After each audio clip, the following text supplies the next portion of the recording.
ትችት ወይም ማብጠልጠል ድንበሩ የት ነው?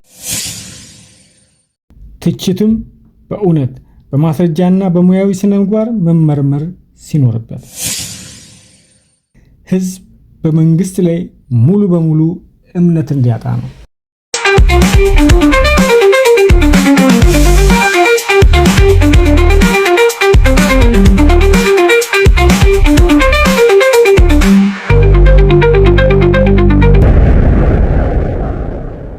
ሰላምና ጤና በያላችሁበት ይሁንላችሁ። የተወደዳችሁና የተከበራችሁ የኢትዮ ሌንስ ቻናል ፕሮግራም ተከታታዮች እንደምን አላችሁ?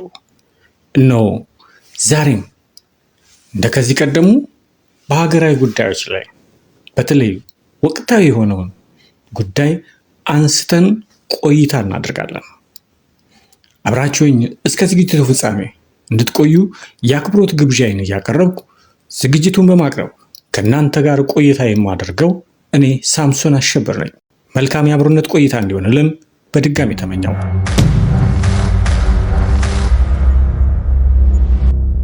ትችት ወይም ማብጠልጠል ድንበሩ የት ነው?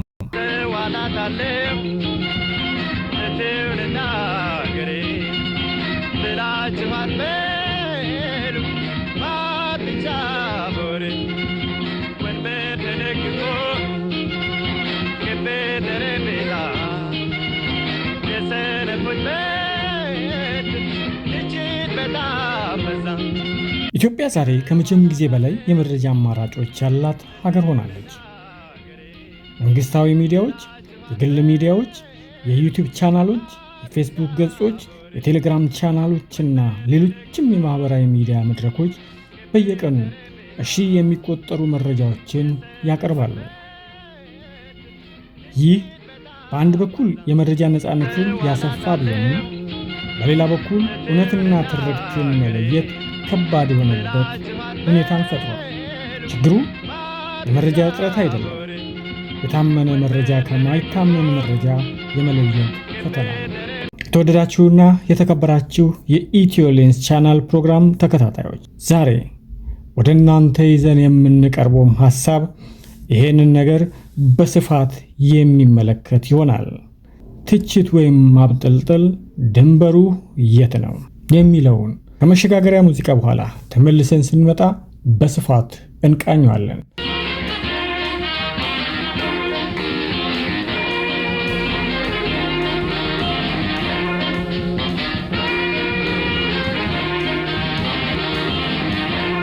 የትኛውም መንግስት ከህዝብ የሚቀርብለትን ጥያቄ የመስማትና የመመለስ ኃላፊነት አለበት። የትኛውም ማህበረሰብ ደግሞ የመጠየቅም የመተቸትም እናም የሐሳብ ልውውጥ መብት አለው። ይህ የጤናማ የህዝብ ውይይት መሰረት ነው። ነገር ግን ጥያቄው በምን ዓላማና በምን መንገድ እንደሚቀርብ ማወቅ አስፈላጊ ነው። አንድ ትችት በማስረጃ የተደገፈ፣ ለመሻሻል ያለመ እና ለህዝብ መረዳትም የሚጨምር ከሆነ የማንኛውም ዲሞክራሲያዊ ሂደቶች ጠንካራ አካል ነው። በሌላ በኩል ደግሞ ሁሉም የመንግስት እርምጃ ያለ ማስረጃ በጥርጣሬ መመልከት፣ ማንኛውንም ማብራሪያ በቀጥታ መካድ ወይም የህዝብን ስሜት በቋሚነት ንዴት መግፋት ከገንቢ ትችት ይልቅ ወደ ማጥላላትና ወደ የእምነት ቀውስ ሊያመራ ይችላል።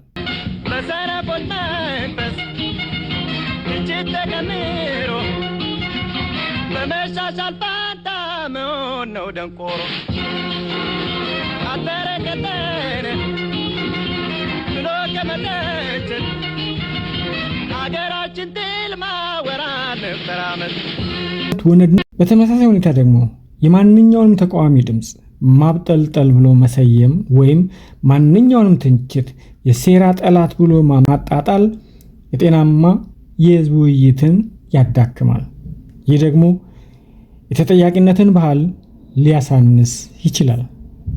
ስለዚህ ድንበሩ የሚገኘው በራሱ በትችቱ መኖርና አለመኖር ላይ አይደለም። ድንበሩ የሚገኘው በማስረጃ በዓላማና በአቀራረብ ሂደቱ ላይ ነው።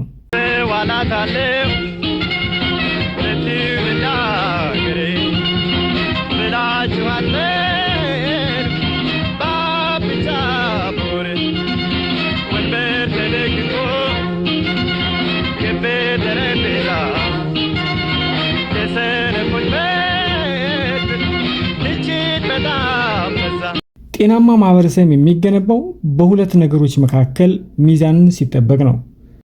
መንግስት ለህዝብ ተጠያቂ መሆን ሲችል፣ ትችትም በእውነት በማስረጃና በሙያዊ ስነምግባር መመርመር ሲኖርበት። ከነዚህ አንዱ ሲጎድል ግን የህዝብ ውይይት ጥራት ይጎድላል። አንዳንድ ጊዜ የመንግስትን ተግባር ከመገምገም ይልቅ የመሪውን ማንነት ሙሉ በሙሉ በአሉታዊ መልክ የሚስሉ አቀራረቦች ይታያሉ። ከአንድ ወይም ከጥቂት ስህተቶች በመነሳት ትችት አያስፈልግም የሚል ሐሳብ የለንም። በተቃራኒው ትችት ለማንኛውም መንግስት እንደ መስታወት ነው። ስህተቱን ያሳየዋል፣ ጉድለቱን ያመላክተዋል፣ የተሻለ መንገድን እንዲመርጥ ያግዘዋል። ነገር ግን ትችት ከመካሪነት ወጥቶ ወደ ማጥላላት ሲቀየር የሚጎዳው መንግስትን ብቻ አይደለም። ልብ በሉ፣ የሚጎዳው መንግስትን ብቻ አይደለም። የመጀመሪያውና የመጨረሻው ተጎጂም ህዝቡ ነው። ዛሬ በአንዳንድ የህዝብ ውይይቶች ውስጥ የሚስተዋሉ አንድ አዝማሚያ አለ። የመንግስትን ጉድለት ማሳየት በራሱ ችግር ላይሆን ይችላል። ችግሩ የሚጀምረው ሁሉንም ነገር በአንድ ቀለም በመሳል ነው። የተሰሩ መልካም ስራዎችን በሙሉ ሲክዱ፣ አንድ ጉድለት የሰውየው ሙሉ ማንነት ሲያጎድፍ፣ የፖሊሲ ትችት ወደ ግለሰብ ማብጠልጠል ሲቀየር አይተናል። እንዲህ አይነት አቀራረብ አንድ ጠቃሚ ጥያቄ እንድናነሳ ያስገድደናል። ተቺው መንግስት እንዲሻሻል ነው የሚፈልገው ወይስ ህዝብ በመንግስት ላይ ሙሉ በሙሉ እምነት እንዲያጣ ነው? ጤናማ ትችት መንግስትን ያስተካክለዋል። ጤናማ ያልሆነ ማብጠልጠል ደግሞ ግጭትን ያባብሳል። አንድ መሪ የተሳሳተባቸው ሁኔታዎች ሊኖሩ ይችላሉ። የተሳኩ ወይም ጠቃሚ የሚባሉ ውሳኔዎችም ሊኖሩት ይችላሉ። ሁለቱንም ማየት የሚዛናዊ ትንተና መለያ ነው። አንዱን ብቻ አጉልቶ ሌላውን ማጥፋት የተሟላ ምስልን አይፈጥርም። የሚወረወር ንቀት፣ ማጣጣልና ማዋረድ መንግስትን ለማረም አይገፋፋውም። ይልቁንም የመከላከልና የመዘንጋት ዝንባሌን እንዲደግፍ ያደርገዋል። ነፃነት የሚጠበቀው ትችት በኃላፊነት ሲቀርብ ነው። በሌላ በኩል መንግስት ሁሉንም ትችት እንደ ጠላትነት ቢያየው የህዝብ ድምፅ ያዳክማል። ተቺዎችም ሁሉንም በማብጠልጠል ቢቀርቡ የጤናማ ውይይትን ያዳክማሉ። በሁለቱ ሁኔታዎች የሚከፈለው ዋጋ ህዝቡ ላይ ያርፋል። ስለዚህ ትችት ማለት ማውደም አይደለም፣ መጠገን ነው። መካሪ ትችት መንግስትን ያጠናክራል። አፍራሽ ማብጠልጠል ግን የተቃውሞንም ሆነ የመንግስትን ባህል ያበላሻል። ትችት መንግስትን ማረም አለበት። ማብጠልጠል ግን መንግስትን ከህዝብ፣ ህዝብንም ከመንግስት የሚያቃቅር ከሆነ የመጨረሻው ተጎጂ ህዝቡ ነው።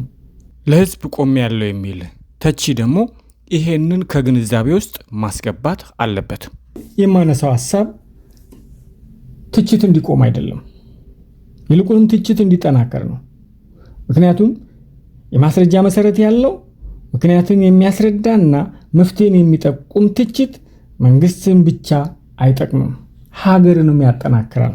ተቺ የሚያሳየው ችግር ብቻ ሳይሆን የሚያመላክተው አቅጣጫም ካለ መንግስትን መካሪ፣ የህዝቡን አንቂና የለውጥ አበረታች ከሆነ ይህ የተቺነት ጥራትን ያሳድጋል። ተቺውንም ቢሆን ለመስማትና ለማሰብ የሚያበረታታ አካሄድ እንዲከተል ያደርገዋል። በተቃራኒው ግን ሁሉንም ነገር በአሉታዊ መነጽር ማየት፣ የተሰሩ መልካም ስራዎችን በሙሉ መካድ፣ የሚታየውን ጥፋት ብቻ ማጉላት የመፍትሄውን ባህል ያደበዝዘዋል፣ አለፍ ሲልም እንዲጠፋ ያደርገዋል። እንዲህ ያለ አቀራረብ ተቃውሞውን ያሳድግ ይሆናል፣ ነገር ግን መፍትሄን አያመጣም። በዚህ መካከል የሚረሳ አንድ ወሳኝ ነገር አለ። የሀገር ፖለቲካ ዋና ተጠቃሚም ሆነ ተጎጂው ህዝቡ ነው። ስለዚህ ህዝቡን በመንግስትና በተቾች መካከል እንደ ሳንዱች እያደረግን መጫን መፍትሄ ያመጣል። መንግስት ትችትን ሊሰማ ይገባዋል። ተቺዎችም ትችታቸውን በማስረጃ በሚዛናዊነትና በመፍትሄ ሊያጠናክሩት ይገባል። ይህ ሁለቱንም ወገኖች የሚጠቅም ብቻ ሳይሆን ለህዝብም አማራጭ አቅጣጫን ይሰጣል። እንደ ህዝብ የምንፈልገው የሚያሸንፍ ወገንን ሳይሆን የሚያሸንፍ እውነትን ነው። የሚያሸንፍ እውነት ደግሞ በማብጠልጠል አይገኝም። በምክንያት በማስረጃና በመፍትሄ የተደገፈ ትችት ውስጥ ሲሆን ነው። የትችት ግቡ መንግስትን ማዋረድ ሳይሆን ማሻሻል ነው። የመንግስት ግብ ትችትን ማፈን ሳይሆን መስማትና ማረም ነው።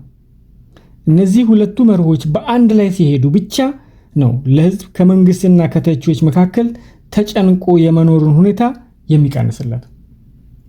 የጤናማ ትችት መጨረሻው ድል ለአንድ ወገን ሳይሆን ለሀገርና ለህዝብ መሆኑን መታወቅ አለበት እንላለን። የዛሬው መልእክታችን ይህን ይመስላል። አብራችሁን ቆይታችሁ ስለተከታተላችሁ ከልብ እናመሰግናለን። በቀጣይ በሌላ ርዕስ ተመልሰን እስክንገናኝ በያላችሁበት ሰላማችሁ ይብዛላችሁ ተመኘን። ሰናይ ጊዜ ለሁላችሁ። ቻው።